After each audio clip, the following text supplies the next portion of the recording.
This episode is brought to you by Valhalla Hobby. You can find them at valhallahobby.com. If you use the code GT2305, you get 5% off any order over $100. Check out Valhalla Hobby today. Brought to you by some guys on the internet. This is Getting Tabled. With your hosts Jason the Bruce, You guy! George the Yang, I hope you are all entertained by my inaptitude. Jason aka Major Socks. We've been doing this and talking about various stuff. One of the stuff, Now sit back, relax, and get tabled. Today. Hello, future people. Welcome to Getting Tabled. I'm Jason the Bruce. I'm here with the main man. We've got Major Socks with us. yes, great to be back after 2 weeks. George is off gallivanting with his family, so he's away again. Yeah, George is he should be pretending to back. have a life. Yeah, he is. But he should be back next week, or next time we record, but it's great. And we have a lot to cover tonight, Bruce. We do. It's a pretty full-on episode, which is nice. And because a lot of it's not even the big dreaded name that you love so much. Most of our run sheet, there is some significant Games Workshop stuff happening. 75% of it is not GW. I know. In terms of news. That's because they've just done all of their big stuff, so it'll be kind of a little bit more balanced for the next 2 months at least until they decide to do their next one. Or until Gen Con. You just have to remember, and there are some people that won't like me saying this, but it's true. The reason that they do that big flood of news is because they keep on. It's a marketing tactic to stop people looking at other companies. It's actually, as much as some of us don't appreciate it, it's actually very smart marketing. White Dwarf does exactly the same thing. It's the reason why they have all of their own paints, all of their own tools, because the idea is that if you never look at any other company, then you will never look at any other company. It's the reason why they have, unfortunately, 75-80% market share. That's not that statistic I use frequently. It's not one I made up. You can look it up for yourself. Discourse Miniatures did a whole video on it. I realize that Discourse Miniatures is not everybody's cup of tea, because they tend to concentrate on the negative side of the hobby and stuff. But very good research. But with that little mini rant out of the way, News? we shall cover some news. Newly received or noteworthy information, especially about recent or important events. All right, and we start off this week by looking at, well, let's be fair, that's been my favourite game for a very long time. We're looking at Malifaux. So we've just had the Even though reveal. You don't play much. No, well, I don't get the chance to play a lot of things. You want to. Yes. Well, to be fair, I would have the opportunity to play this every week if I wanted to, but most of my hobby time has to go into my own thing because otherwise it'll never happen. Yeah. I'm trying to balance that a little bit better, but we'll talk about that later. So we get a reveal this week of the new Nightmare stuff for this year. So the Nightmare crew for this year is coming from the Reap and Sow. This is just an undead nightmare-looking faction. It's all horror. It's all this stuff that looks like undead stuff straight out of the Nun horror movie or the Insidious horror movies. It's just all nightmarish stuff. I actually think you could paint this up to look like Diablo very easily as well. You've got the Skeleton King, which counts as Jedza. The bell ringers are what would normally be lamplighters, and they're the things that look like nuns. The Stalwart Knight counts as Mikhail 16, if I'm getting that right. And that's incredible. And then I think the Ghostly Coach is probably the weakest thing in this box. That's the counts as Sophie. I love the look of this. I'm not buying any new Malifaux stuff at the moment. And this is fine because this is something that will come up again and again and again. Their Nightmare editions basically come up during any of their event stuff. So Gen Con is one of their big times of the year for obvious reasons, especially being an American company. But it comes up during their Easter sales and their January 4th, not January 4th, the Black Friday sales and stuff as well. So they're very limited. You only get certain opportunities to buy this stuff. But it's not like if you don't go to Gen Con, you can't buy it, which is a good thing, because I really, really don't like when people do that. We've had rants about that several times. We also have Misconduct, which is, the Miss are also alternate models. So she is an alternate model for Eric Matyas, and she's wearing a very steampunky mech armor suit. Yeah. Sort of. It's very steampunky. I really, really do like it. And then we finish off with the Thorn and Crown, which is a continuation on the Nightmare stuff. So with this, we get Mistila and Rog, which accounts as for Astera and, I want to say Twig. It could be Twig, but I think it looks like Twig to me. And then we also get the alternate version of the Skeleton King, because we'd lately have been doing alternate versions of all of their bosses to update the models and give you an alternate way to play them. And honestly, I love the fact that they've done this straight out of the box with this alternate version. My assumption would have been is that they wouldn't have bothered doing this, but they have, and I love that they have. This is, for me, probably my favorite Nightmare I've seen in a while. Last year's was the creepy cat lady thing, which from memory George really thought was cool. I mean, that it was cool, but I could be wrong, but I'm sure that was last year, unless I'm getting confused with the year before or something. I think they've done really, really well with this. I could talk a little bit about how like they decide what the Nightmare is going to be and stuff, but it's probably it's all fairly public knowledge. Basically, that it's determined that one faction that wins a certain event is the one that will get the following year's Nightmare stuff, and then they just decide in-house which one it is that they're going to do that with. So it kind of spreads it around a little bit. I really, really like this. I really do.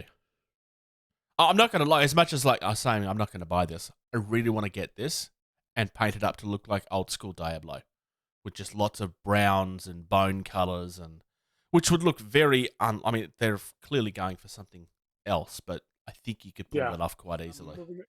Moving on to everybody's favourite Batman. Michael Keaton. Yeah, pretty much.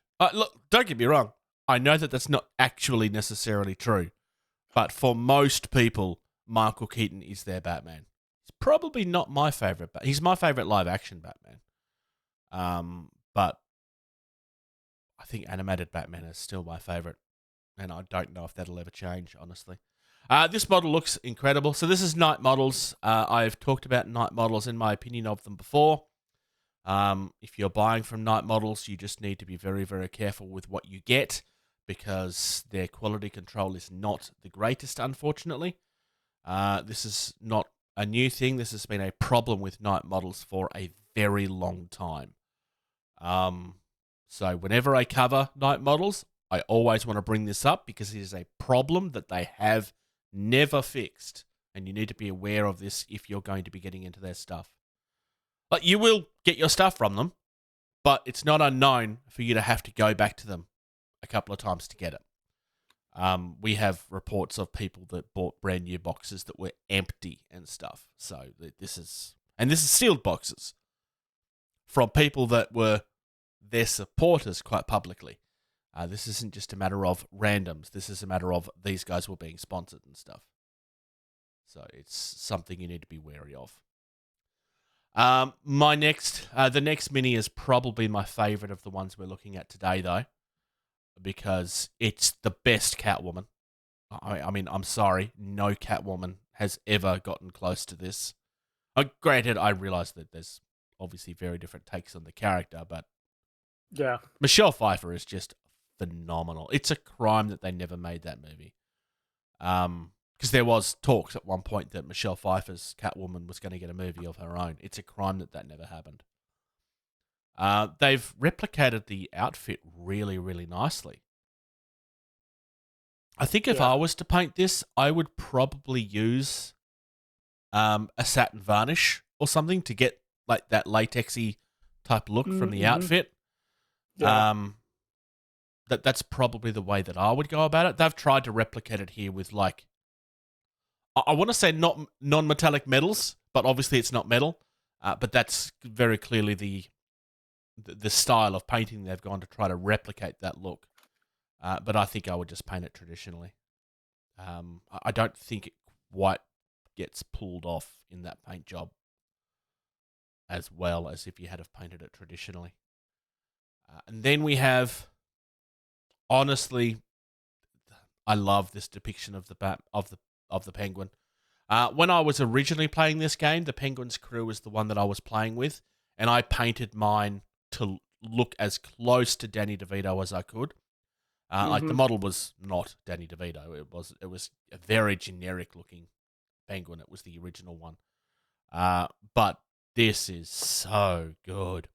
This is very clear. It's him being introduced as running for the mayor.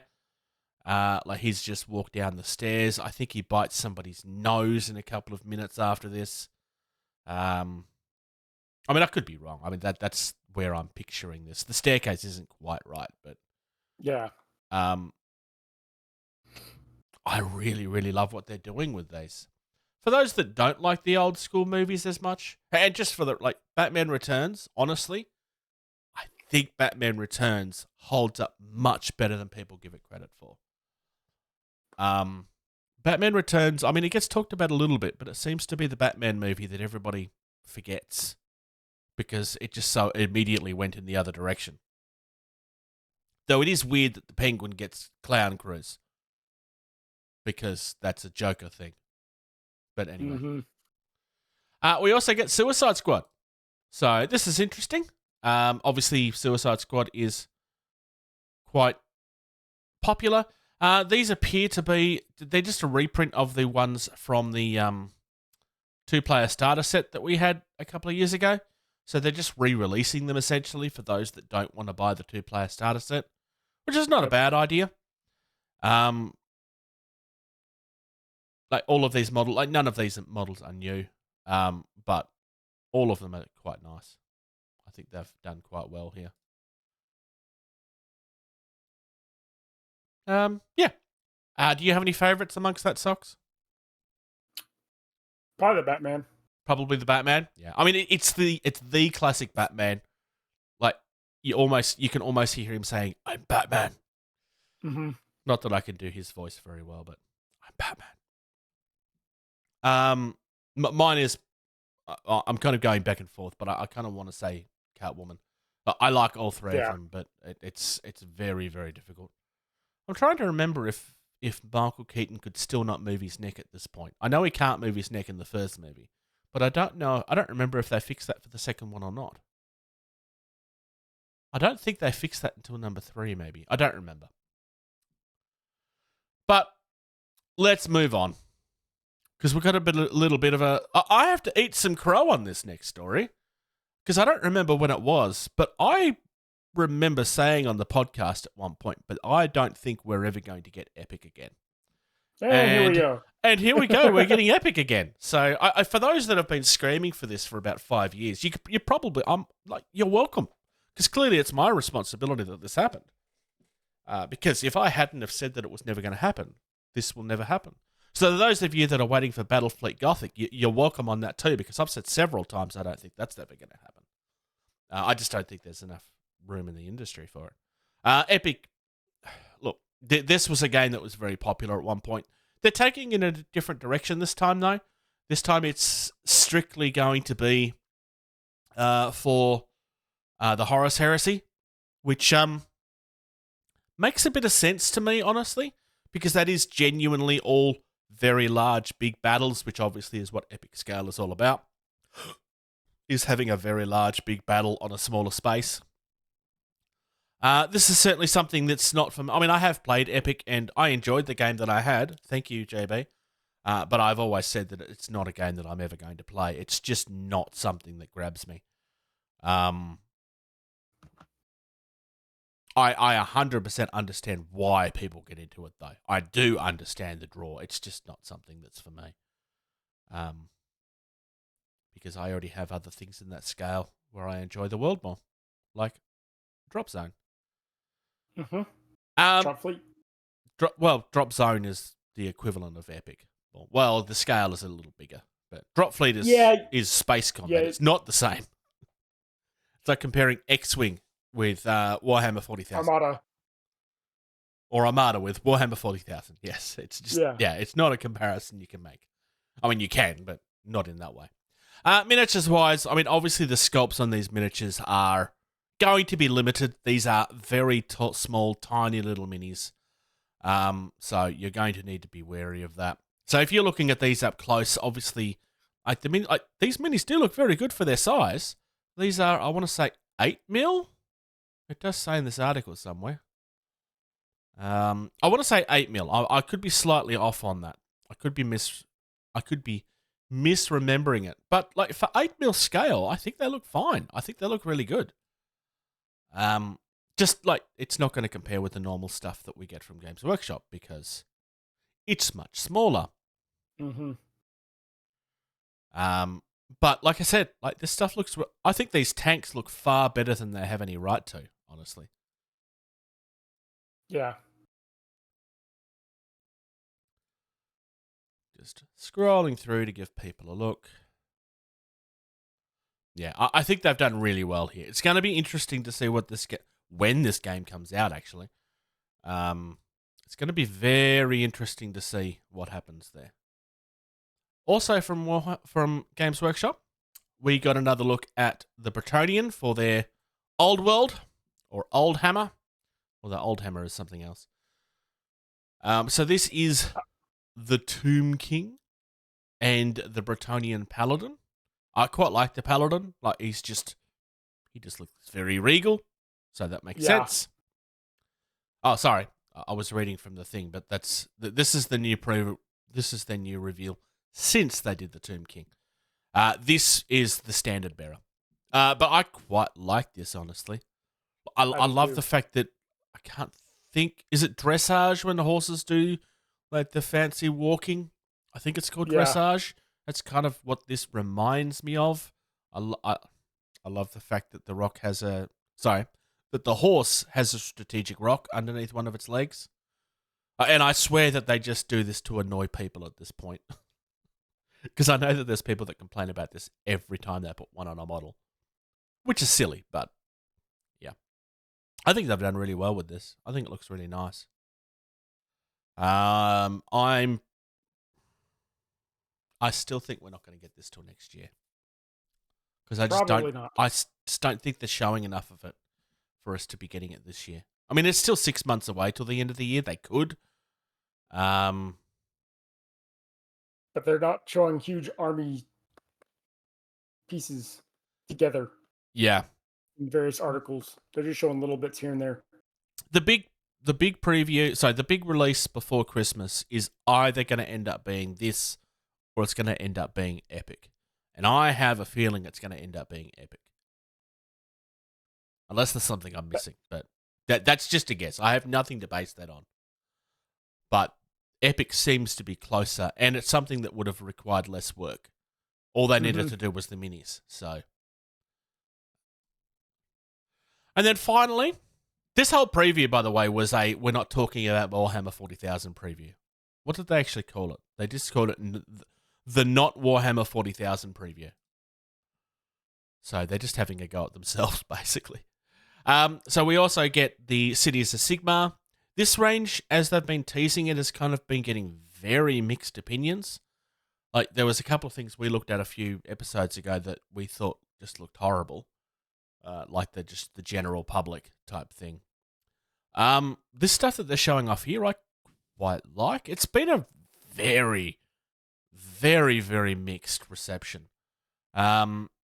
This seems to be one of those. So even in this preview, like, I love the kid with his dead lantern thing.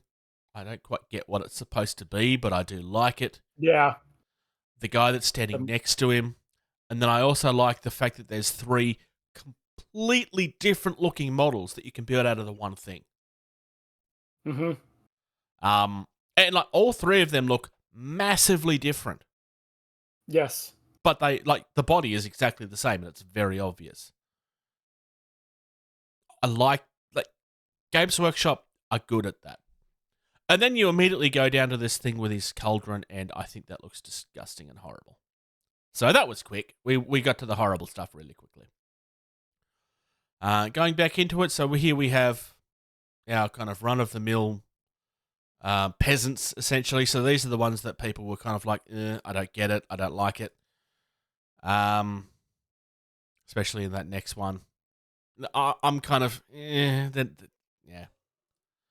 The horses, they look good. The knights. I haven't quite gotten to the knights yet. I think there we go. Yeah, so the knights definitely were getting some opinions. I quite like the fact that these aren't just all regal and they look different. Mm-hmm. I mean, there are some that are all fancy, like the second picture there with the guy with a helmet that looks too big for his head because it's like up here. Mm-hmm. Which is just seems it's just we're doing silly things for the sake of doing silly things. I think my favorite is the guy without the helmet, like the older guy, the standard bearer. That might be my favorite of the horses, honestly, which is the most boring. But just the way that standard is flowing out like that. Yeah, with the horse, looks pretty nice. I mean, everything in the first image, there's a horse with the guy with the big holy hammer thing, Mm-hmm. or a mace, I think it would be, and the pose is exactly the same as the horse in the previous thing we were talking about. Yeah, the pose is exactly the same. It's just the other leg, which makes sense. Yeah. Oh, look, it's a horse. There's only so many things you can do with it. But honestly, when everything is trying to be epically posed and animated, I think it says something when the most boring looking pose is arguably the best looking. Although this the is Manicore all... looks cool. What looks cool? The Manicore. Oh, yeah. Scroll down. Yeah, I hadn't gotten to the Manticore yet, but yes, the Manticore is... It is Amazing. the highlight that it should be. The detail in this, like, this is something that you could spend weeks painting and really enjoying. The scorpion tail is phenomenal. Again, you've got your optional assemblies. By the look of it, really easily magnetized, unlike the previous thing. I still don't get the I don't get the whole... the heads inside the chair. There's obviously a lore thing here, and I'm not reading from the article. I'm just commenting on what I'm looking at. My guess is that because they've been fighting off Nagash, that this is like a warning for the undead trying to come at them or something. It just seems very odd. Why would you keep undead heads and show them off instead of burning them? Good, very good question. Yeah.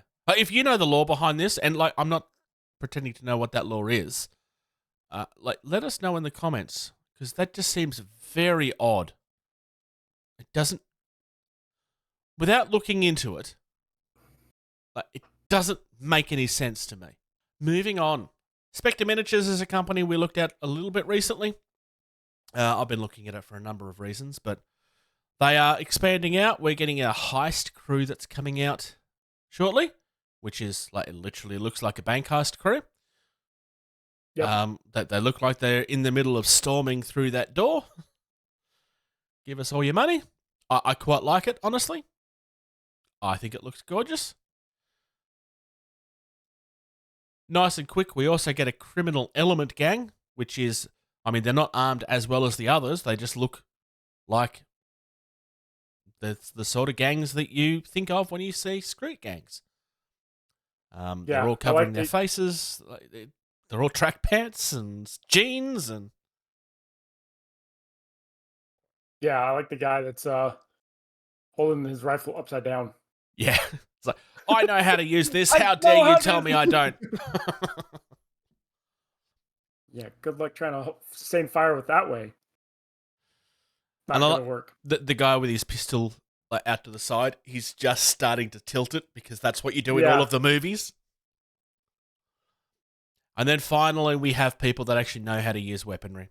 This is the US SWAT team. And they just look... They're probably not as Okay. interesting to me as the other ones, but they are just a SWAT team, so you don't want them to have as much character as the other ones because that's kind of the point. They're just doing what they're told. These guys are all compensating for the lack of skill with intimidation. At least that's my takeaway from it anyway. Also, like, really, like, honestly, in the case of the last, like, decent value too. Like 26. So you're looking at what, around $40 for me. It's all resin. They're all done in the USA by Blacksite Studios, which is something I feel like I should have known, but I didn't. I think the value in that's actually really good. Like, really good. I think my favorite has to be the criminal element, I think. Yeah. I just love how much it feels like they're compensating. Just a bunch of gang thugs just trying to... Yeah, pretty much. Like, it's all tracksuits and jeans and leather jackets and look how tough we are. We know what we're doing. We're going to destroy you all. And these are probably the first guys to fall over. Because, well, they just don't know what they're doing. Just judging on the look of the characters and the way that things go in pop culture. Moving on, though. Socks, there's this game that you really don't like talking about called Dystopian No. Wars. Not at all. Don't like them at all. Even though I've... So yeah, there's some new releases that are coming out that they just put out as a pre-order for this month. The first one we're going to be looking at is the Enlightened Aerial Squadron. So we've seen some of these already in the larger Thule Battlefleet box, but this is now just the ability for Enlightened players to get some of the larger saucers, flying saucers, as well as some of the smaller ones in their own squadron box. So if they don't want to buy the whole Battlefleet box, they can get some of these to go along with it, which is smart because you're not going to want 2 or 3 flagships for that fleet, but you'll want some of the smaller stuff. So, and that's what these squadron boxes are for, so you can get those smaller stuff as well. So There's that's the something first on, one. there's something on this first page I want to point out, Socks. Yep. Look at the price. Yep. $35 So bucks. it's what's the crossed out thing say for you? 1 penny off. So on my screen, viewers will be able to see this. It's £28, or it used to be, and it's crossed out £28. That's funny. I got a $35.95 or $35.94. So there's knows? clearly a mistake that's been made there. Whaling games, like, they do decent pricing. This is not why that's very clearly an error that I find quite amusing. We've also got an Italian support squadron. So this is another box that's going to be to support. Yeah, so this is for the Alliance faction, and the Alliance is broken out into France, Spain. Well, Spain isn't released yet, but primarily France and Italy right now. But they do have Portuguese stuff that you can do in terms of the platforms. And so again, this is some support squadrons that you can get to fill out your Italian battle fleet. So within it, you've got some carrier cruisers, you got some Pugio destroyers, some submarines, Sagitas, and then some Scorpio artillery cruisers. I quite like the Scorpio So- with its giant crossbow. Yeah, I agree. And then you got a Vulcan repair ship as well. So, and then some SRS tokens as well. So, not a bad setup. You get 2 submarines, 2 cruiser bodies that you can build as various different cruisers, depending on how you want to build them out. 4 destroyers and then some SRS tokens, which is about normal for a support squadron box to come with.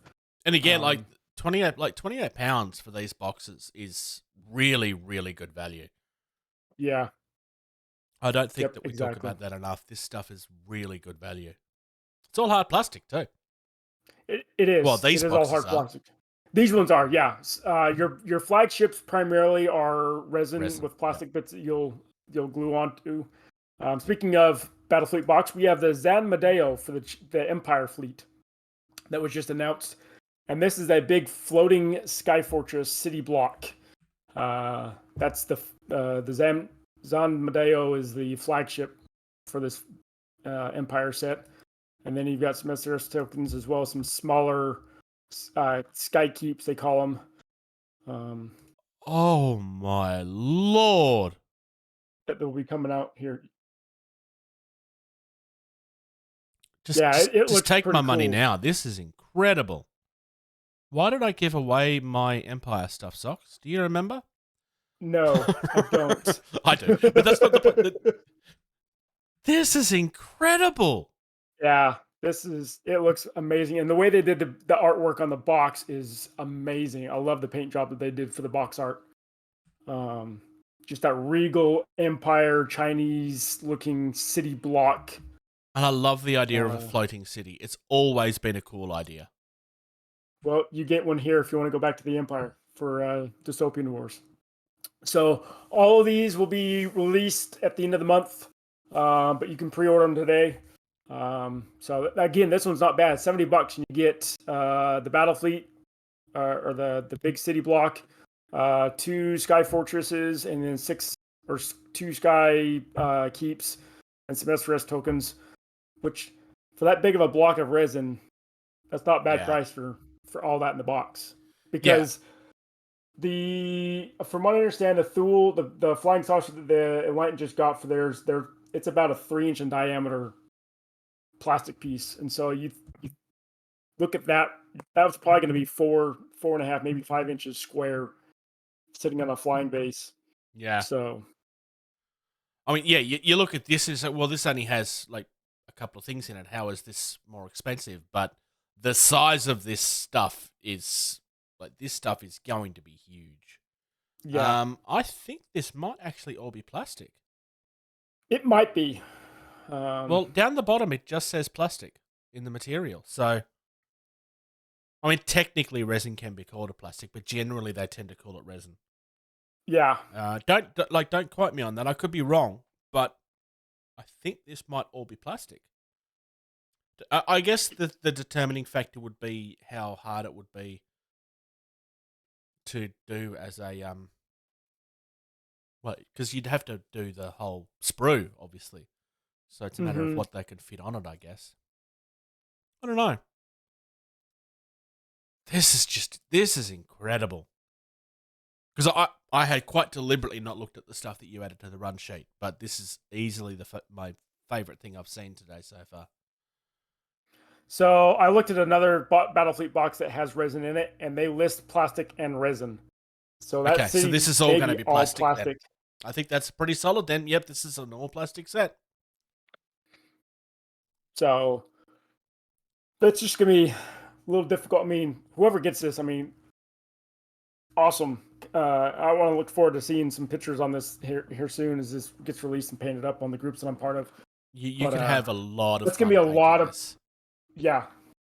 It's going to be a lot of fun to paint, but at the same time, it's going to take a long time.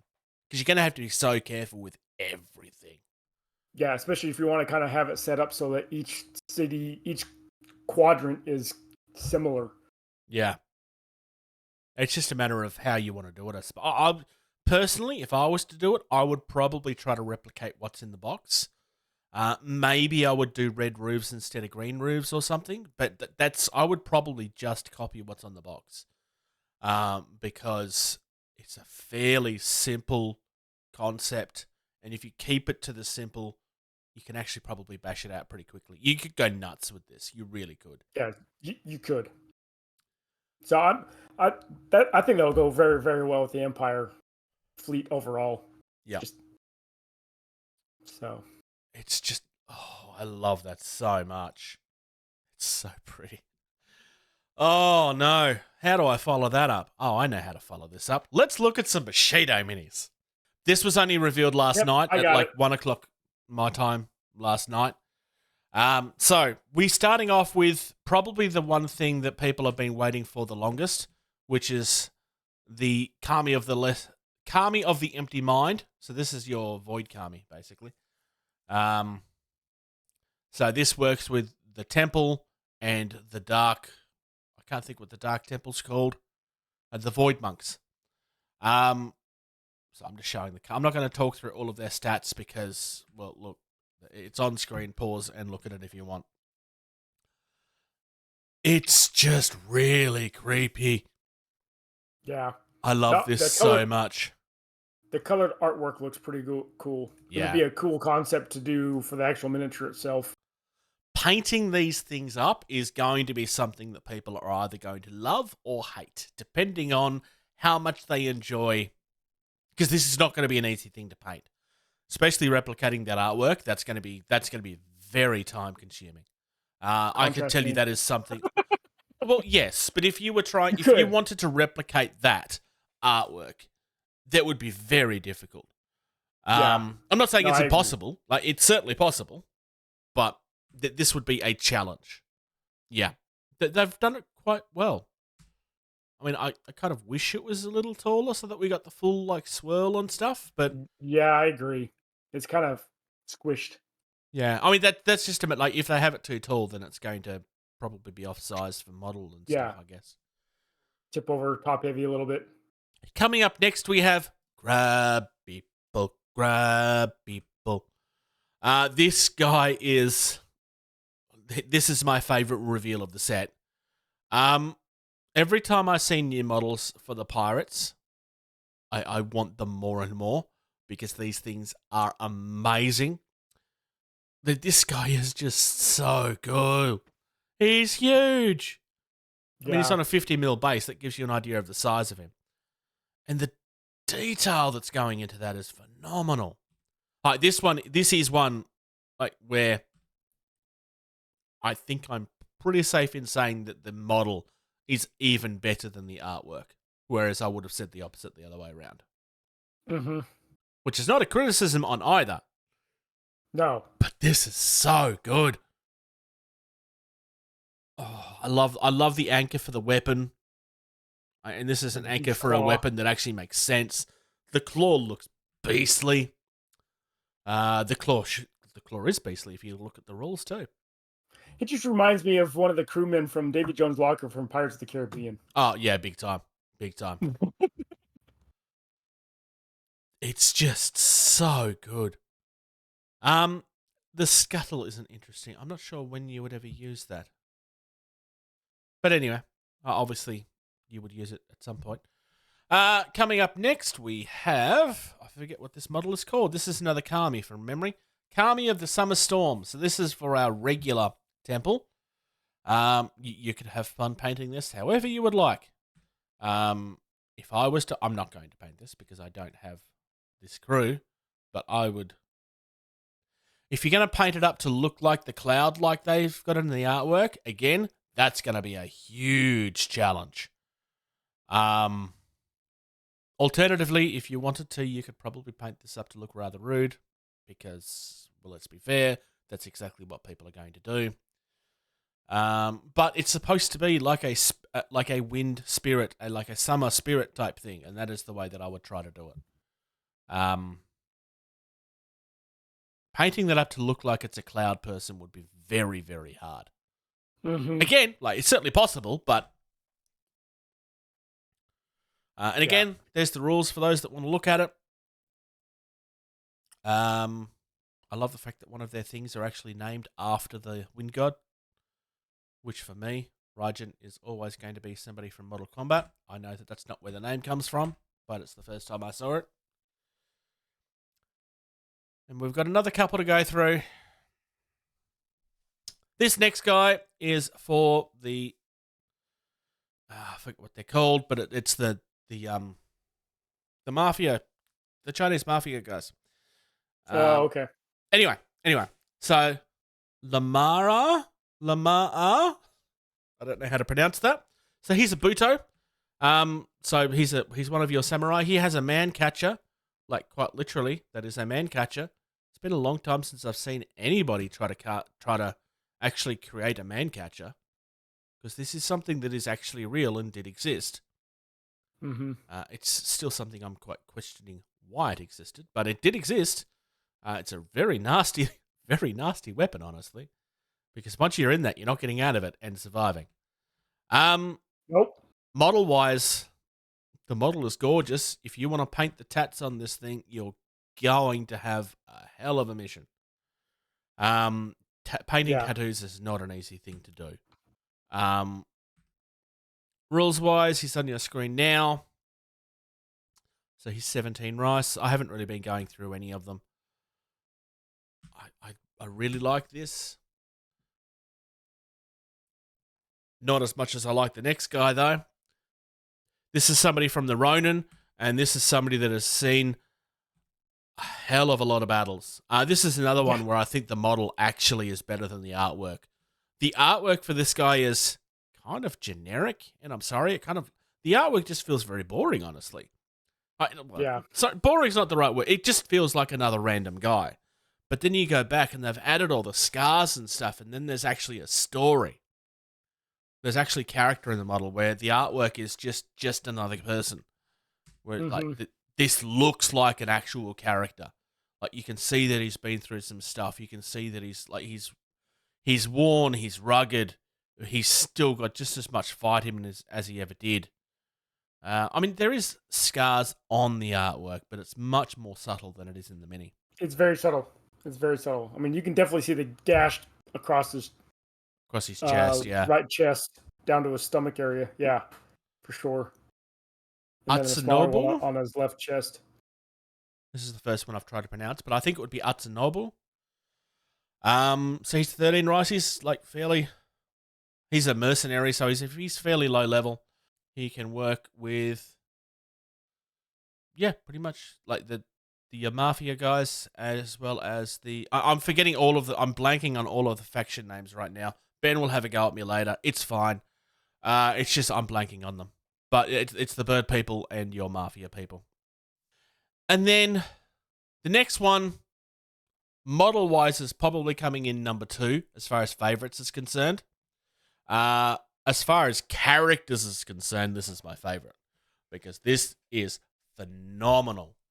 So I'm not going to go through all of the rules and stuff, but basically from what I've looked at from this thing, the innocent-looking young girl here in the front is the Maiden of Segoya, all right?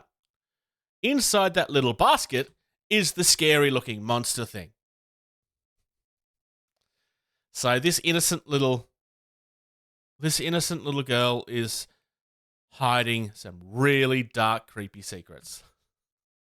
So the whole innocent look is just to throw you off, basically. She even has a rule called cower.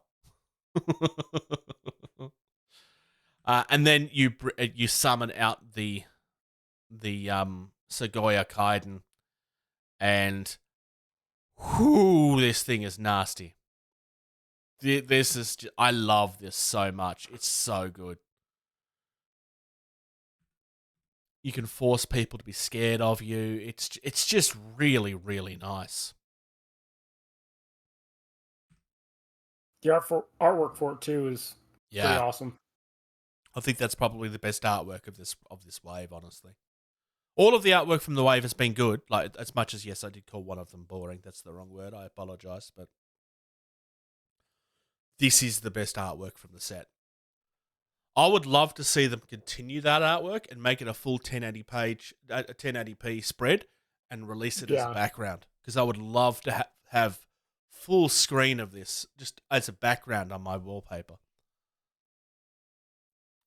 Yeah, that would be cool. Yeah. So, a lot that we went through today. We kind of smashed through quite a lot of it.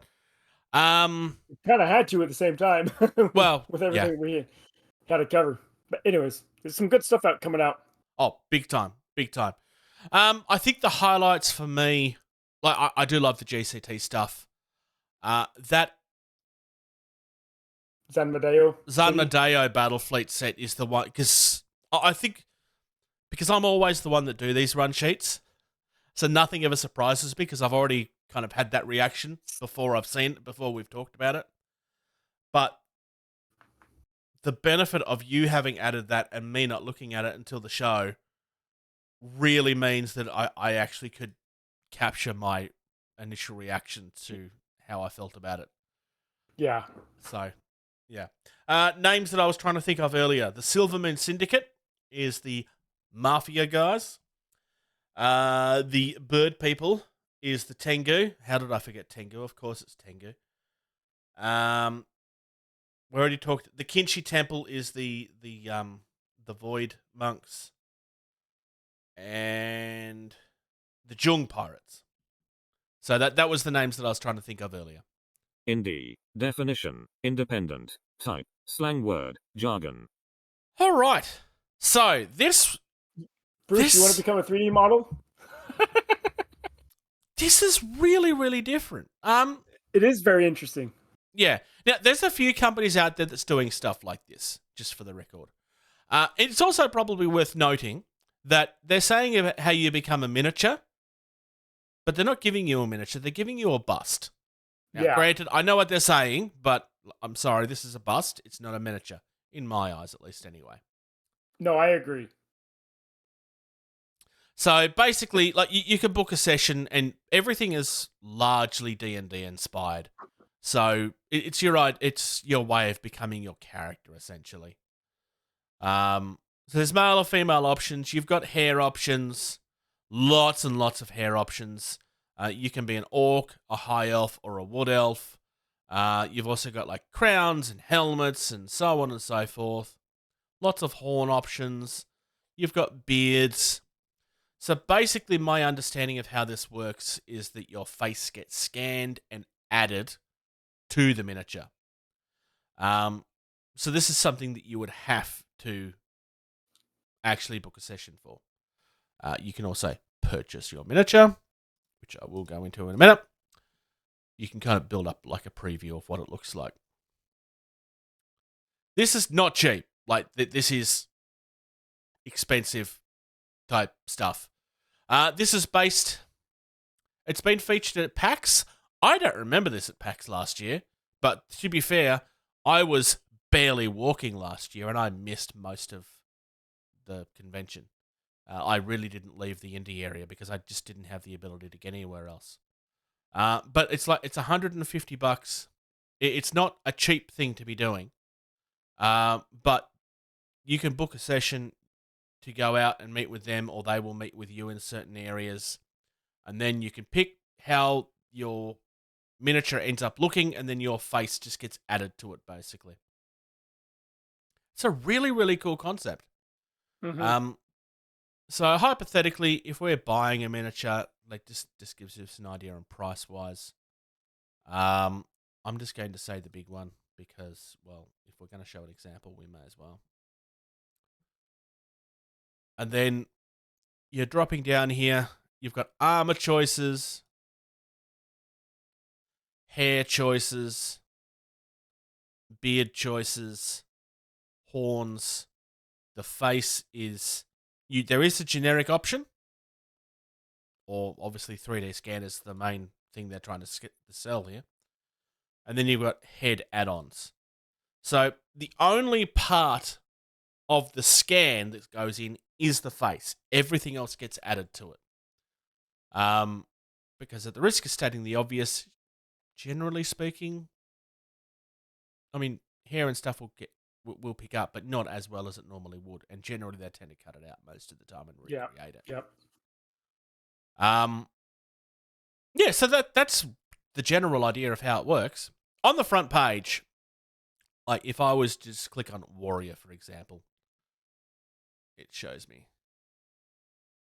large examples of what they all look like. I just thought this was really interesting. So yeah, that's what I was looking at. Apparently they're adding new designs every month. This is obviously something that's fairly new at this point. But I think it's really interesting. There's a few companies like there's one in the US that's started up recently as well, but more from an artistic point of view than an actual miniature point of view. Trim, glue, prime, paint. What have you been up to, Socks? Working on my dystopian wars. Speaking of So dystopian wars. that's so surprising. You never mentioned dystopian wars. I know, right? So, started painting up my Conrad class support carrier. So I started working on the flight deck for it, and then same thing with my Tempelhof fleet carrier. Nice. The one I'm really happy about how it turned out is my Kaiser class battleship. Oh, nice. So I got waiting on some magnets so I can magnetize the turrets sections of it before I paint those up. But otherwise, that's done. That's how I want it. So I'm looking forward to getting my entire fleet looking like that here in the next couple months, and then I'll start working on my crown stuff so that I can have 2 full-on demo games. Especially now that I'm an official war host with War Cradle Studios, I can go out and help promote the game too. So yeah, and they definitely need more of those. Obviously, in your area, it means that you can get more people into the games and stuff. So we run some tournaments. So speaking of, we just had another player just stuff today actually, and another guy when I was talking to on Wednesday when we were playing, thinking about buying stuff as well. So the 2 of us that started playing the game at the end of May has now grown to almost 8 of us. You should be telling them to buy them from Valhalla Hobby. Actually, I do. I usually do too. I recommend Valhalla Hobby to Americans online all the time. Yeah. So maybe that's what I've been working on. So I hope to have the carriers at least done here soon. Probably won't have them ready for Wednesday, but we'll see what I can do. But what you been working on, Bruce? Some motorcycles. Pretty much. Little scooters. So it's nice. I had changed. I tore off the chains that I had done last time. This is something that a friend gave me that came off a Hero Clicks Mini, and it just works really, really well. Unfortunately, I also broke this Mini taking it off, but I fixed it. It looks fine. You can't even tell it was broken. I can tell it was broken. The body doesn't quite match up properly anymore. But no, the new chain looks much nicer. Yeah, I like that. The other one that used to hold a chain no longer has it. He now has a machine gun. Oh, nice. So basically what I'm trying to do is I'm trying to customize them all up. In the rule set, I'm probably going to end up making the chain a weapon that's only available to the Hades. Because I want them all to have like their own... Because these guys have always been the ones that have like an actual sword. That was always kind of... I said, well, if one of them's going to have it, I want it to be the sports bike guys. Because it kind of tends to lean into the whole... The triad is the word I was trying to think of earlier. Yeah. It kind of leans into at least the pop culture representation of that quite well. Yeah. And, well, I want factions to feel different, and that'll help everybody have their own kind of thing. For the dirt bike guys, I kind of have the idea of like that monkey fist, like the rope weapon that you can kind of put like a steel ball in and hit people with, because I kind of think that's something that like you could kind of do in the middle of like, because if you're in the middle of like an anarchist camp type thing, maybe that's something that would be a little bit easier there. Like, it's just an idea. It's a naval thing actually, but it's not like monkey fists are exclusive to the Navy and nobody's ever heard of them. They are like it's not exactly an unknown thing. You can look them up online to find out how to tie them. So otherwise, hobby-wise, I haven't really achieved a lot. I mean, I have achieved some stuff. I spent some time painting over the last couple of weeks because I've been testing my wolf bristle brushes. Nice. That is a video that will get released this week at some point. So I'm not giving you my opinion on the brushes today. You'll have to watch the video. But I will say this, you should watch till the end of the video because then you can watch me stumbling over the words wolf bristle brushes. It takes, Just like them. it takes me about 4 or 5 goes to be able to say it properly. And I cut all of it out and all of it's at the end of the video. So That's funny. you can have a laugh at my expense. Otherwise, I got a game of Stuff of Legend in yesterday. I made a few mistakes as we were kind of learning how to play it. So we did win the game. We probably shouldn't have because I screwed up a couple of things that made it easier. We were also playing it without a betrayer, which obviously takes most of the difficulty out of it. But playing the game for the first time, they were kind of reluctant to do a betrayer in it, which is something some people are. And I'm not having a go at them like that. It probably made learning the game a little easier because it was one less thing we had to worry about. And like the whole things like what normally would have been secretive and stuff, we could just do it openly because we didn't have to worry about that whole betrayer thing because it just wasn't an issue. Yeah. I really like the game-wise. The game plays really, really nicely. We were getting because the whole thing like you're supposed to find the boy and then get out of the right exit. And we got to a point where it's like, well, we still haven't found the boy yet. And we've realized, like, as far as I can tell, you don't actually mechanically have to find the boy. You just have to get out of the right exit. Interesting. Which is, because it talks specifically about finding the boy, but there's no mechanic in the game about that. Now, I have a feeling that the reason for that is because this is like the first of what is very clearly going to be a series. And at this particular point in the book, they hadn't found the boy yet. So I suspect that's why it's not there yet. But it's going to be interesting to see. It plays really nicely. I really enjoyed it. That is not like I will do a full proper review after a while, but I really, really enjoyed it. Honestly, it was really good. Otherwise, Entropy City continues. I haven't had any games of Entropy City. I was supposed to have one. When did I have a game? No, I have had a game of Entropy City. It wasn't this week. It was last week. The quick reference sheet that I did up and had laminated last episode was very fine. It was it wasn't really very good. It was kind of crap. In order to get everything to fit onto the page, because I'd done the whole 2 columns things because that's how you do it, right? Yep. But that meant that my table wasn't going to fit. So basically I had to compromise on that. And I had to everything went into short form to get it to fit. And then it basically made it impossible to read. I kept on having to refer back to the rule book to find out what the table meant. And it meant that I missed a whole heap of stuff. There was actually some typing errors that I found as well, but that's fine. That was going to happen anyway. So I have completely redesigned those so that the table and stuff is there in its full. And basically I've used tables for the columns for like general information and like rules and stuff. And then the tables are separate and they're in their full glory. That's good.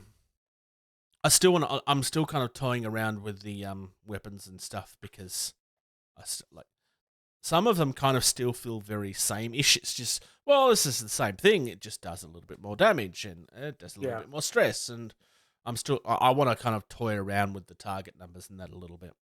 But otherwise, things are going well. I did not get any games in this week of anything. I was supposed to be playing a vampire card game, but they were kind of screwing around as to whether it was happening or not, and I just got to a point where I was like, you know what? No, I'm just not coming. So I stayed home. I got online with my brother and played Diablo 4 for a little while because he'd been wanting to do that, and I was like, well, they're screwing me. Well, that wasn't deliberately screwing me around. I'm not actually having a go at them, but I've been trying to organise something since Tuesday because I went out and I brought a deck specifically for this week and everything. And then I was getting there Friday morning. I'm like, are we doing something or are we not doing something? Yeah. So I just gave up because there was a few people that couldn't really commit one way or the other. So like I said, I'm not having a go. It's just that's just the way that it was going, unfortunately. Yeah. That's hard sometimes. It is, yeah. And to be fair, like, it meant that I could spend some time with my brother, which is something that I kind of I wanted and needed to do anyway. Yeah, that's nice. I don't know if they actually ended up playing it or not. I think like they didn't play a proper game, but I think what they ended up doing is teaching somebody how to play. It's one of these awkward card games where you have to have a certain number of people for the game to work properly. So you can't just have one-on-one. It's supposed to be like a 4-player game, minimum. So it gets a little hard at that point. That's probably the one thing I would say about the Stuff of Legend as well. It's a minimum of 3 players, and it's not really something you can play by yourself. So that does make things a little bit awkward on that side. Mm-hmm. In theory, I am playing Entropy City with a friend of mine that's not really ever done miniatures before on Saturday. So we will see how that goes. Have fun with that. Talk nerdy to me. So this is an idea that you and I have been toying around with for a little while. And you basically put a big thing on here saying... Dystopian Wars. Yeah, with lots of exclamation marks. But that's not the topic. Talking about Dystopian Wars. No, I have forbidden him from talking about Dystopian Wars. I changed the topic. Sort of. No, I haven't really. No, the idea that I actually raised and you getting into Dystopian Wars was the inspiration for it, yes. But yes, it's getting into a new game. So there's a few things that we can cover here, and this is another one of the topics that we really could come back on. But getting into a new game, I mean, there is challenges that have to be, because if you're going to get into a new game, it means you need to find people to play with. And if there are no people that are playing it, it means that you need to get people to play with you, which is what you had to do. You got lucky, you found one person, but otherwise from there it's been finding new players. Yeah. Otherwise from there, it's a matter of, especially in the middle of, like, to be fair, getting anybody to play something that's not Games Workshop 40k at the moment is very difficult. And this is the thing that happens every single time a new 40k edition comes out. You could probably make the same argument with Age of Sigmar, but yeah, I don't think it's really quite the same. I do believe you'll have this problem when the Old World comes out. I do believe that'll take a lot of... Games Workshop are really good at making everybody look at them again. Love it or hate it, I'm talking from a point of I find it frustrating, but that's not because I have a problem with them per se. It's just, if you want to play something and if you want to build the indie scene, they make it very difficult. Yes. And look, so they should. They're a business. That's like how they make money. We talked a little bit last time about how you went online and you basically asked, and I was like, yes, I actually live here, and it wasn't you got really lucky. It was actually it was the guy that I... Oh, it was the other way around. Sorry. It was the other way around. Yep. But you guys had already ordered the starter box for me, and he actually happened to ask, I want to say, a couple days after or before I got the box. And so I was just like, well, I got it. So I replied back to him when I saw it. I was just like, well, I just got my stuff. Give me a couple of days. I'll we can meet up. And like I said, just before we got into this topic, there's now 4 others that had joined, and we've got 2 or 3 others that are buying their stuff or thinking about buying stuff in the next week or so. So we've grown plus this community. Plus your kids as well, or are they included in that number? No, they're not included in that number. So if you want to include my 2 boys, my 2 oldest boys that have their own sets, there's 10 of us almost in a month and a half. So I got very, very lucky in finding the right crowd that was not playing. Some of them play Games Workshop stuff, but they were just kind of tired of it. Yep. Was wanting to do something different. And that is how the indie scene gets its players to some extent. Like that was me when I first started looking out of Games Workshop. I was just tired of it. 7th edition had killed my motivation to touch anything Games Workshop for a little while. And I'm talking like Warhammer 40k 7th edition. Like, it was notoriously a bad edition, but arguably one of the weakest armies at the time, became even weaker. They just weren't viable on the tabletop, and I was just like, I'm done. I want to play anything else. And a friend of mine got me into Malifaux. Yeah. There's a few ways that we can talk about this. I think talking about it from a perspective of, at least for today, because like I said, we can definitely come back to this. Like, a game has caught your attention. I'm going to use Dystopian Wars as an example. Hey, I can probably use Bushido as an example as well. Hell, I used to be a TT agent, like literally like tabletop, like TT combat stuff could be an example as well. But whatever it is, there is a game that has caught your eye and you're really interested in it, but none of your friends are playing it. Best thing you can do, 2-player starter set. True. Buy one of them. I would argue the first thing that you want to do is join either a Facebook group or a Reddit group about that game specifically. Agreed. Because A, that'll show you whether there is actually things you need to be wary of or not. Because if people are going to moan, they will moan in those groups as well. Especially if it's the ones that's not controlled by the companies themselves, though that also has their own problems. I would probably argue that you want to join official groups and unofficial groups as far as Facebook is concerned, because trolls will turn you off games if you don't be careful about it. And then it's just a matter of, find out if there's people around you. Like, obviously, don't go giving out your address and stuff to randoms, but find out if there's people around you that either play it already, because there probably is, or that want to and are looking for people as well. If you're in the US, you've got a much larger population. You've got a much bigger chance of finding people. Yes, there are people in the US that's like, well, I live in the middle of nowhere. That is a thing. It's a thing here too. George. Well, no, George. I mean, there is a store near him.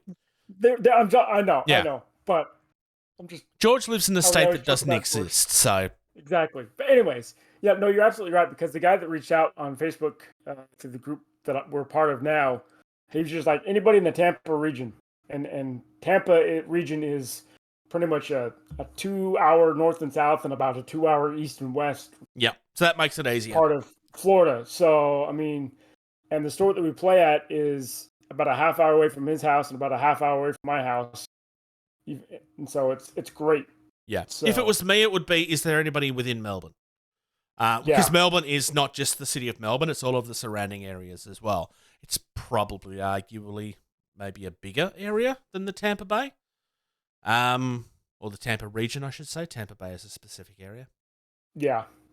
But if you're looking to get into a game and there's nobody around you that is playing it, this probably means that you need to be somebody that's willing to be able to step up. Put forth the effort to... Yeah.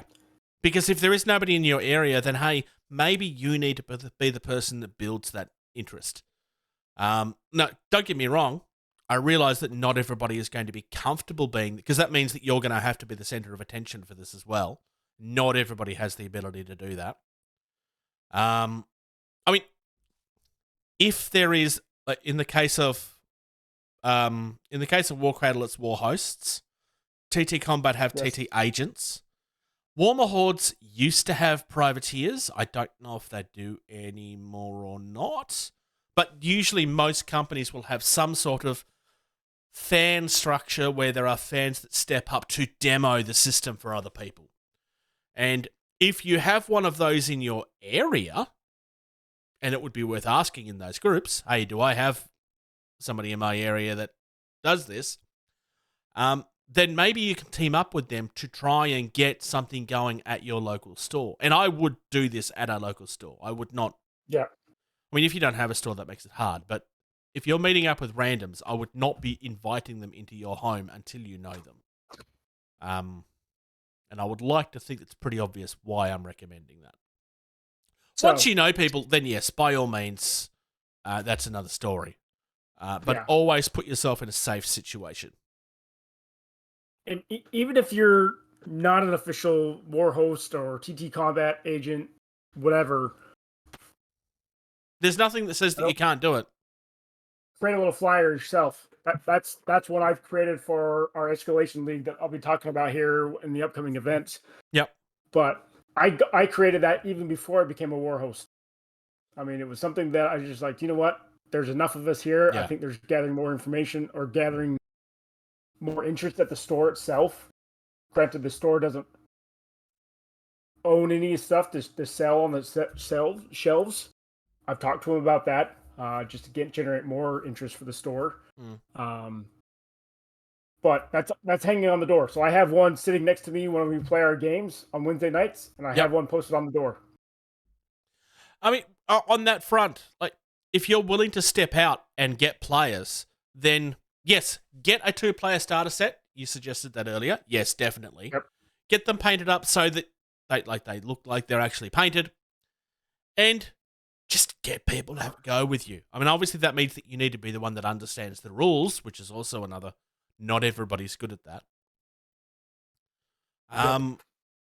But like, if you want to play a new game that nobody is playing, then you need to be the one that goes out and gets people to play it with you. Now, obviously, get friends, people in the store that you get along with. Hey, have you heard of this? Just have a conversation around the painting table. Not just that, but go to other nights that have a lot of miniature players or even board game players. Yeah. If there's like a dedicated board game night or a dedicated Warhammer night or dedicated whatever miniatures game night, go on those nights. Bring your stuff. Set up a table, a little demo table of 4 or 5 miniatures of that game, and just say, "Hey, anybody interested in playing this game?" Yeah. I'm here for questions, answers. If you got an hour of your time, that's how you're going to be able to generate interest too, and generate more players. That's what I've been doing actually at the store the last month and a half. Yeah. And like I said, we've got close to 8-9 players now. So at the store itself. I mean, especially if you live in an area that has a lot of different games that are being played and lots of different groups. I mean, there are some people that only play Warhammer 40,000 because it's the only thing they know of. Hell, for the 2 years that I was playing Warhammer 40, like, most of my time in Warhammer 40k, I wasn't enjoying the game. And I'm being completely honest here. I was not enjoying Warhammer 40k most of the time that I played it. But I played it because I wanted to do miniatures, and it was the only thing that I could do. And I wasn't interested in fantasy at the time. Because obviously, yes, that would have been but I just wasn't interested. I would argue that those people are not uncommon. There are people that only play things because it's what their friends want to play. And unfortunately, there are some groups of friends that change what they're playing every 3 minutes. I feel sorry for the people that are stuck in those circles because Lord knows it gets expensive. Yes. It's one of the things that we're very careful of. I mean, I get interested way too. My spicy brain doesn't always help me with that. But you will probably be surprised how easily some people can get on board. Because either they're going to have been playing something for a while that they're kind of getting bored of, or they're playing something that is too expensive to keep up with. Warhammer 40k, Shatterpoint, Marvel, there's lots of examples of this. Mm-hmm. Yeah, that's not to say like you can spend big money in any game. Oh, but absolutely. If you're careful about what you're getting into, you can get stuff that, like, once you've got your stuff, you don't need anything else. Like the Dystopian Wars and Wild West Exodus is pretty good for that, because balancing on those, like, it just kind of gets adjusted here and there, and then they'll adjust other things here and there, as opposed to where we're introducing a new unit and therefore we're going to change how everything works so that everybody has to buy it. Which is kind of how Legion and 40k to some extent. 40K kind of do it different. They don't do that. They do something arguably worse. Well, worse is not fair. But they kind of like everything slowly gets more powerful and more complicated over time, and then they reset. And then so that's where the term power creep comes from. Legion does do power creep, but it does it differently. They kind of it's a combination of a few things. We don't know what's going to happen with Shatterpoint yet because it's only been out for a month. Yeah. Bushido is kind of the same. Like it's just it gets adjusted here and there. They have everything worked out to us. Every time they introduce a new model, they introduce that new model to fit with the balance that the game already has. Because they've got everything worked out to a point where, well, if it has this feature, it means it's another 3 rice. If it has this feature, then it's less a few rice. But they have it worked out that fine. I mean, I would love to have that ability to do that, but I don't know if my brain will ever work that well. If you, we're making the assumption in this conversation that you already know what you want to play, and so it's a matter of get people in. Yeah. Talk about it at the painting table. Talk about it amongst your miniature gaming friends. Go to other events. If you're not getting anybody in at the Warhammer crowd, because that's going to be your hardest audience, then go to one of the other. Then go to the other nights where other things are being played. People that are already outside of the GW atmosphere. There are some GW fans that just will never look at anything else because it's not Games Workshop. That is unfortunately just something that happens. There are some people amongst that crowd that will just go, well, it's not a Games Workshop game. It's not a real game. It's one of the reasons why whenever I talk about the indie, I quite frequently push the point of the indie scene arguably has better stuff going on than the Games Workshop crowd does. The games are certainly better. And that's it's not to say that all Games Workshop games are bad. Like, they have audiences for a reason. But some of the games outside of that atmosphere are significantly more fun to play. And I mean by a large margin. You have to find the one that you find fun, because not every game is for every person. So if you're willing to step outside of your comfort zone, if you're willing to actually talk to people and try to get people interested in a game, means you need to be bold. It means you need to be willing to do that. You need to understand the lore to some extent. Like, not everything, but generally, if you're going to get somebody into a game, it's usually the story behind the game that catches most people, if not the miniatures.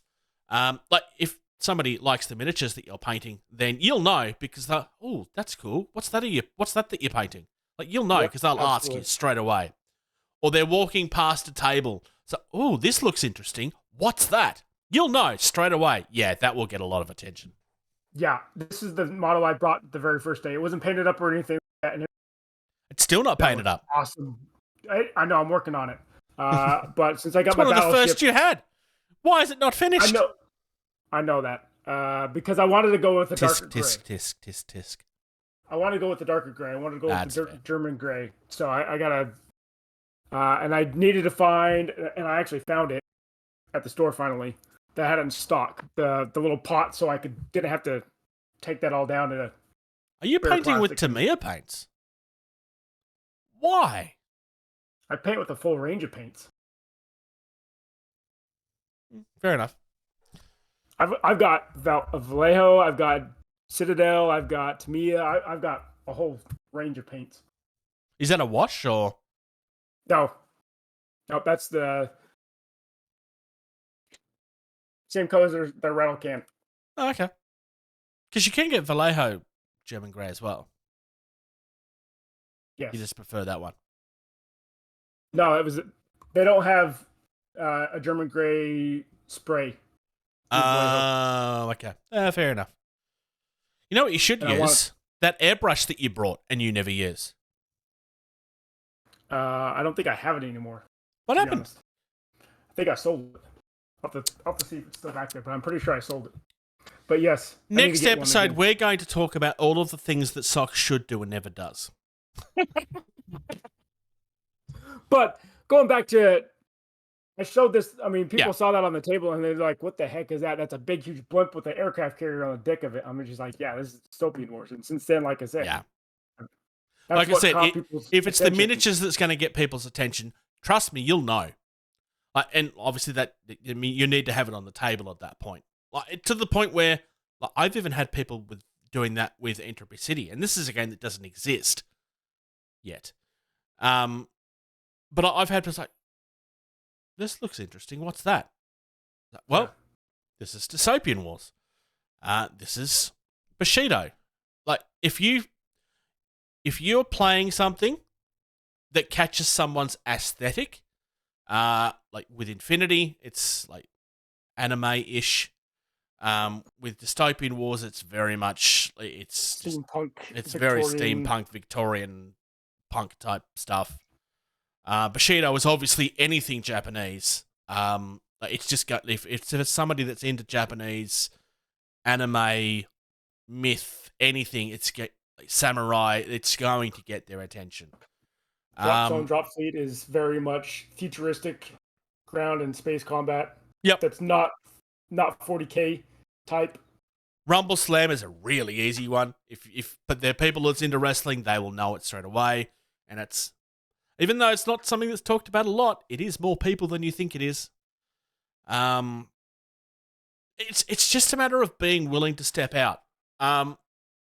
Unfortunately, it will mean, like, if you're looking to get into a new game, like those initial couple of months might be a little bit of a slog, because you need to get those first 2 or 3 people in and hope that they are willing to And then help you get that snowball rolling. Like, you found someone that was looking and you kind of got together, so, okay, what do we need to do to get this going? As opposed to, like, if you have someone say, I'd be interested in giving it a go.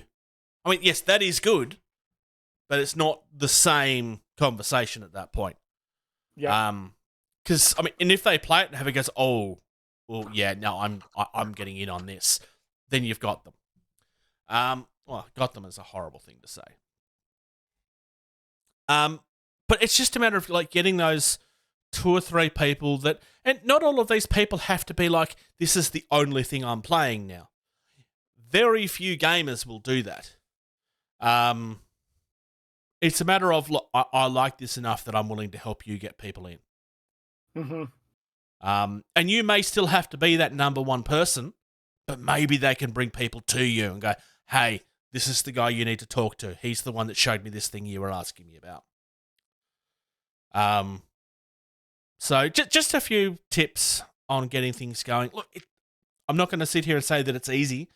Like I said, there are some people that just won't ever be interested in things that aren't the thing that they're playing. Yeah. It's just something that happens.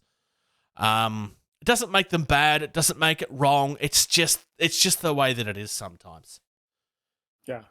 And the benefits that I've had is I've been having to do this for the last 12 years. Military life. Yep. I move around every 2 to 3 years.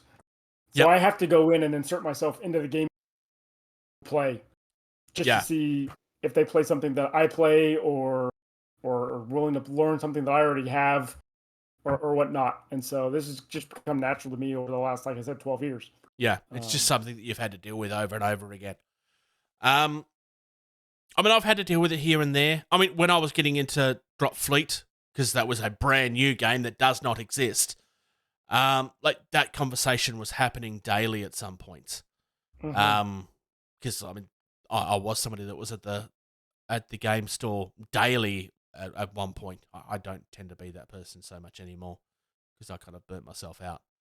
But I choose to go other places now. But if you're willing to do that, you have a chance. If you're unsure if you can do it, I would still give it a try. Yep, Maybe absolutely. don't spend thousands and thousands of dollars on a game you don't have anybody to play with yet, unless you just want to collect it, in which case that's a different conversation. But yeah, start with a 2-player action set or 2 small forces that work well together that arguably you're interested in owning. Because obviously the idea is that you will use the other one to help people get in, and you can swap back and forth so that you're not getting bored. It means that you kind of need to get used to how they play, because if you're going to show them when you're demoing a game, you should be expecting to lose, hopefully on purpose. Well, not on purpose. You know what I mean. And be comfortable playing either side, because there may be a side that says, "Ooh," a player may come up and you say, "Ooh, those look cool. What game is this?" And you're like, "Okay, I can teach you how to play this game. I'll play the other side." Yeah. And you learn how to play these ones. That way they feel comfortable, and that will help them get the itch of possibly buying the game as well. Yeah, is exactly. Seeing stuff that they like, but then also playing the side that they look interesting to them. Yeah. So, if you're going to get into a game, you have to be interested in the models that you're looking at, because you're going to paint them. And if I'm looking at Socks on the table and Socks is playing with the German stuff, and that's the stuff I'm interested in, and he's not willing to let me try them, that's probably less of a chance I'm going to get into it. Because then I'm not even I don't like. They look pretty, but what if they play in a way that I don't like?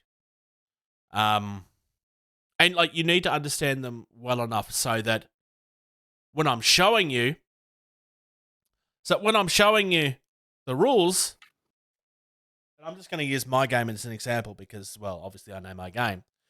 I come across a situation where it's like, where on the table I'm kind of set up so that this guy's, like, your guy's coming up behind my guys. Oh, now I get to show you something cool. So you should attack this guy from behind. Why? I'll show you. Like, for example. And there'll be things like that in every game where it's like, oh, I know something that thing can do, and now I'm going to show you how that thing works. As opposed to telling them everything in 5 minutes at the start of the game and they won't remember anything. Show them the cool things as they happen, even if it's at your own expense. Because you can have a real game later. If you're demoing a game for someone, it's about showing them why the game is fun. A demo game is not a real game. Don't treat it like one. Treat it like it's a demo. You're showing it how it works. It's something that, it's a skill that you need to build, a skill that I'm still developing, especially given that my game, like, I'm trying to do it with something I'm creating and it's not finished yet, so that has its own, own challenges. It's like, I'll show you this thing. Oh, wait, I changed that. Ah, fuck, I did it wrong. Oh, damn, I did it wrong. Yeah. So, it's just, yeah. Like I said, if you're willing to be bold, if you're willing to step out, it's a lot of fun. But if you're not someone that's comfortable, or you find it harder, because if you're a bit introverted, then being that person takes a lot more energy and you have to build up to it. Doesn't mean that you can't do it. It just means that you need to be aware that it's something that you're going to have to face. See, that's the funny thing is that I'm introverted in some ways. Yeah, I'm with you on. It depends on what it is. Gaming, I'm not introverted at all when it comes to gaming. So I'm very easily willing to someone steps up next to the table. Hey, this is what this game is about. Yeah, come play. I know you may not have time tonight, but we're here every Wednesday night. Just come back out. Yeah. And it's just a matter of, like, you're not going to get a yes every time. Yep. Some people will be reluctant because it's just not an aesthetic they get into. That was me with Warmer Hordes. That'll be some people with Star Wars. Some people just won't touch anything Star Wars because, look, you know what? I've never been into Star Wars. Or they have this idea that Star Wars is something that's not because of the Star Wars fans. Same with Marvel. I'm just not into superheroes. It's not my thing. It will be the same with, like, there will be people that just they just aesthetically don't like it. There'll be other people that'll be like, well, no, I'm kind of reluctant to pick up new games because there's never anybody to play with. Those people will need to see that the game is growing and is actually staying around before they'll touch it. And that's probably some of the people that you have on the outside right now. Yeah. And luckily honestly, we've all been there. I have bought into a couple of games and instantly regretted it for that reason. Luckily for me, the guy that I first started playing with, he's also a war host. So there's 2 war hosts now in the Tampa region. So, which will be good because when I leave, he can stick around and help grow the community. And there's only 2 players out of the 8 or so that I know of are active duty military right now. Me and one other guy that lives in my neighborhood. Yeah. Taught him the game on my table right back here, and that's how he got into it. Nice. But so I know this community is probably going to be sticking around even after I go because you actually have multiple people that are getting to know each other and getting to play. Yeah, and buying their own stuff right now. Which is good. So there we go. Yeah. Like I said, this is a topic that we could easily come back to several ways because there's a couple of different approaches that we could take. Like maybe trying to figure out a game that you want to play, like trying to find a new game might be an interesting discussion at some point as well. So like very much like the a few other topics we've had recently, we've kind of just scratched the surface here. We can come back to it. And by all means, if you enjoy Dystopian Wars and you want us to actually take a more in-depth look at Dystopian Wars, you should be letting us know that because Sox is already interested in doing something. Personally, if we do, I'd like to approach it in a different way than we did the Drop Zone and Drop Fleet stuff because I just don't. I know that there were people that enjoyed it, but there was also a lot of people that I feel like were asking for things and then just never actually bothered paying attention. So if we're going to do it, I'd like to do it in a way that, I don't know, I'd like to try and do it differently. It's just a matter of how we do it. Yeah, I agree. As opposed to just like looking at it and listing off stats and stuff, because I just don't think people were paying attention to that. The focus that we did at the end, I think, was probably the better way to go, maybe. Of like, hey, this is the thing. And like just general looking at things and factions and stuff. And that way we can kind of revisit it as new factions are introduced. And so we start off looking with the Imperium, and Lord knows there's a couple of different ways that you can come in with the Imperium at the moment. And then we look at the other one, and then we come back to Imperium, look at one of the other ones. Yeah. We look at the Empire, we start looking at the Japanese stuff, and then we look at the China stuff, and then we're like so on and so forth. Look at the Chinese floating city that Bruce is now going to buy. Nope, I'm not buying anything. I have too much stuff I don't play with already. Don't we all? Oh, hell, look, if I'm willing to travel for 4 hours, I have somebody I can play Dystopian Wars with. But he lives 4 hours away. And to be fair, if I'm going to Chris's house, I'm going there to play Wild West Exodus. Lord knows we've been talking about it for 2 years already. Well, you just spend enough time there, you play one game of Wild West and another. Well, that is true. That is true. Tournaments, demos, conventions, that kind of stuff. And let's start with your thing. So, yes, now as part of my war host abilities, well, I was going to do this anyways, even before I became a war host. But now it's a war host official installation league at our local game store at Critical Hit Games in St. Petersburg. It starts August 2nd, so the first Wednesday of August, the 18th of October. We're going to start out at 750 points.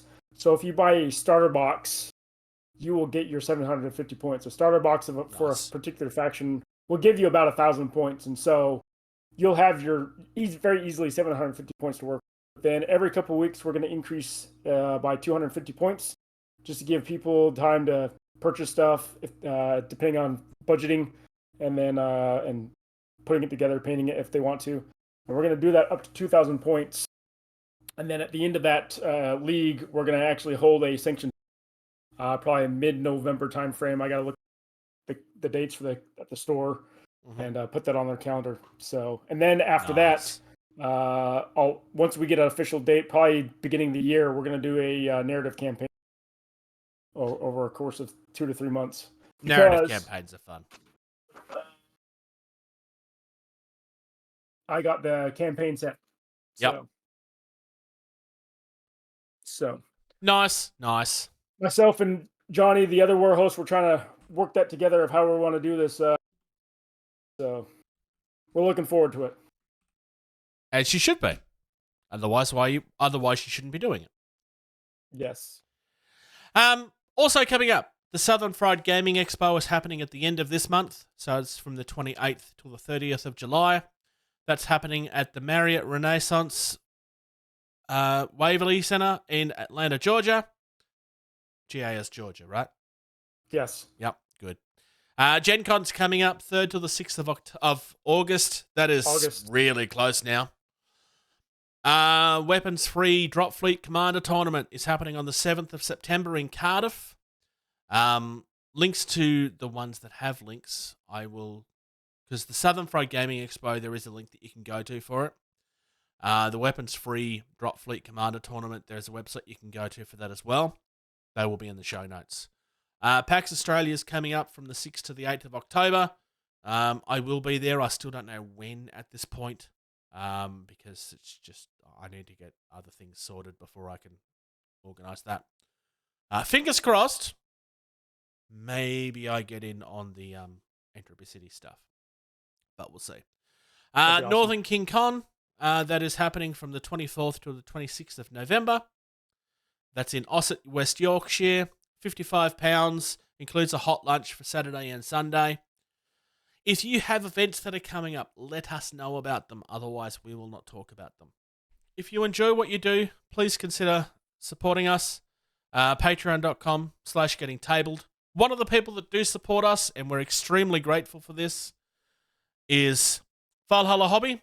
We mentioned them at the start of the show. They concentrate very specifically on the niche side of gaming. So yes, they do have your big things like your, they do have your big things like your Games Workshops and your D&D and so on and so forth. But they also have your smaller indie games, which is the reason why we ring them up so much, because not all stores do. Plus their product prices are really good. If there is a small game, there's a very big chance that they will have it. These guys have all of the TT Combat stuff. They have all of the War Cradle stuff. They have all of the Conquest stuff. They have tons and tons and tons and tons of things.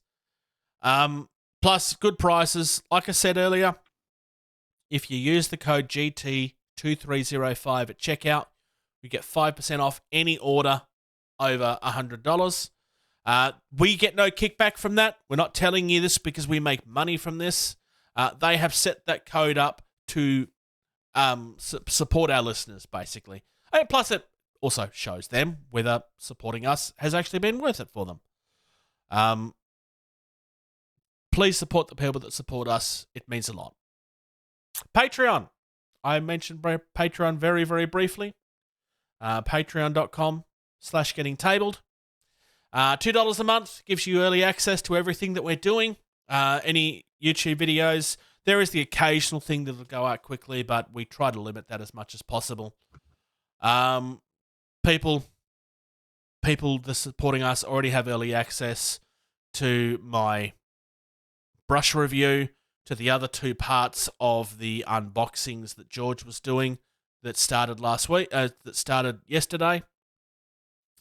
They have early access to literally everything that we're doing. At the moment, they also get early access to the Entropy City stuff. That won't continue forever. It's just what's happening right now. Thank you for those that do support us. If you enjoy what we do, please let other people know about what we do. You can also find us on YouTube, youtube.com/gettingtabled. If you follow us on Facebook, facebook.com/gettingtabled. That's pretty much, it's the #1 spot social media wise where you'll find us. Twitter.com/gettingtabled. I know George won't let me, but I'm very tempted to remove our Twitter because it doesn't get used and Twitter is a disaster of a place anyway. I've never been a big fan of the platform and it's just gotten worse. Instagram may as well be Facebook. Let's be fair. It's owned by the same people, but it's @gettingtabled. Discord. Discord. Yes. If you want to join our Discord, there will be a link on screen and in the show notes as well. You can join our community. There is specific channels for Patreon, but there's also general stuff where we can chat as well. Honestly, I'd love to get more people on there so that it's it is active, but it's not as active as I'd love it to be. It would definitely be useful. And our website that we have, thanks to Valhalla Hobby, is gettingtabled.com. I have a Twitch, twitch.tv/JasonTheBruce. I was playing Diablo last week. I will probably play... No, sorry, I wasn't playing Diablo last week. I was playing AEW. I will probably be playing a little bit of Diablo at some point this week. I can't tell you when. It's kind of happening casually. It's slowly ramping up. I've got to get people used to the fact that I'm streaming again. So, Otherwise, anything else from you, Socks? Nope, I'm good. Thank you very much for joining me. Yep, us. And otherwise, Thank you. Thank you. Thank you. Thank you. Thank you. Thank you. For listening to Getting Tabled. Music used in this podcast was created by Eric Matyas at soundimage.org.